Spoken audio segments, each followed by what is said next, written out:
That's you. That's me, yeah. No shirt, splattered in oil. That's Private First Class Ernest Bernhoff working on a cargo plane on the other side of the world. One of the guys that was over in Europe says, man, he said, you sure wouldn't have been dressed like that if you'd been in Patton's army. Maybe not, but he was far enough away from General Patton in the big war to get away with it.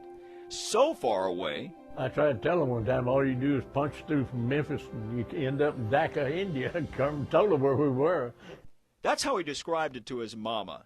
He was in India, supporting operations not often taught from history books. Fly in the C-47, black, midnight. Where in the world are we going? And they had to call into the field to get the lights turned on. He was part of the Air Force's Air Transport Command, which was responsible for flying cargo and supplies from India to China to fight Japan. It was an 8-hour, back and forth, continuous test of courage called the Hump. And eager Ernest Bernhoff couldn't wait. Sure, we'll fly. We'll go one trip over the Hump. We checked out as a flight engineer. But it was far from a fun trip. It was a dangerous flight over the Himalayas.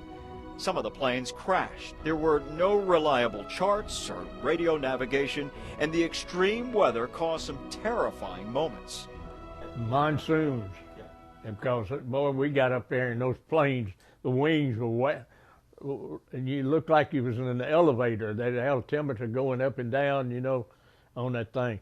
There's no place to land. I mean, when you're up there, you know, 12, 13,000 feet, and then all you can see is rugged mountains on the thing. At the airstrip in India, Bernhoff may not have been a trained ground soldier, but there were times when the Japanese infiltrated and lives were at stake.